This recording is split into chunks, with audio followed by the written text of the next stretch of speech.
In the quiet stretch of desert between Las Vegas and Los Angeles, two teenagers vanished on February 27, 1978. Their names were Jacqueline Bradshaw, just 18, and her younger brother Malcolm, 17. They had been helping a friend move to Las Vegas and were hitchhiking home, an innocent gesture of trust in a time when the road seemed safer, when monsters didn't wear faces we could recognize. But they would never make it home. The man who picked them up, William Floyd Zammersteele, would later be called a predator. It would take more than 2 decades for the truth of what happened that day to surface. This is the story of how 2 young lives were stolen in the Mojave Desert and how justice, long delayed, finally caught up with their killer. The 1970s were a different time. Hitchhiking wasn't just common, it was cultural. Young people, idealistic and cash-strapped, regularly stuck out their thumbs on America's highways, hoping for a kind stranger and a faster way home. That was Jacqueline and Malcolm Bradshaw's plan when they stood outside a Barstow gas station on that fateful February afternoon. They were siblings, close in age, both from Canoga Park, a suburb in Los Angeles' San Fernando Valley. Friends described them as warm, grounded, and full of potential. But they never arrived. Days passed, then weeks. Their family reported them missing, but leads were few, the area vast, and hitchhikers rarely left trails behind. Not until months later would their bodies be found bludgeoned, left in the Mojave Desert like discarded objects. Autopsy reports confirmed their deaths came from blunt force trauma to the head. There were signs of sexual assault, and defensive wounds indicated they had fought hard for their lives. The man responsible was already spiraling into darkness. William Floyd Zammersteele, born in 1952, was 26 at the time of the murders. By then, he already had a rap sheet that spanned robbery, rape, and violent assault. He was transient, dangerous, and good at hiding in plain sight. After the Bradshaw murders, Zammersteele vanished. He would later be arrested and convicted in Wisconsin for another rape and murder, serving 25 years to life. His name briefly surfaced in the Bradshaw investigation in the early 1980s, especially after he allegedly confessed in a phone call with a San Bernardino detective in 1982. But, curiously, no charges were ever filed. He was briefly indicted in 1984 for the murder of Jacqueline Bradshaw, but the case was dropped. The reasons never made public. Perhaps it was a lack of physical evidence. Perhaps it was bureaucratic failure. Or maybe it was simply too far in the past, too far from justice.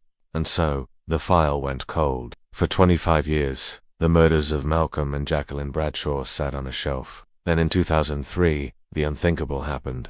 A detective with the San Bernardino County Sheriff's Department reopened the Bradshaw file. Using modern tools and old intuition, he revisited every detail. It's still not known exactly what prompted the revival. Some say it was a routine audit of cold cases. Others whisper of a tip from inside the prison walls. What we do know is this. That same year, Zammersteele was extradited from Wisconsin to California. At 51 years old, his past was about to catch up with him. The charges were clear robbery, rape, kidnapping, and murder. Prosecutors believed he had picked the siblings up in Barstow, driven them into the desert, sexually assaulted Jacqueline, and then beat them both to death with a blunt object. According to law enforcement, Zammersteele showed no remorse. He was not new to confessions.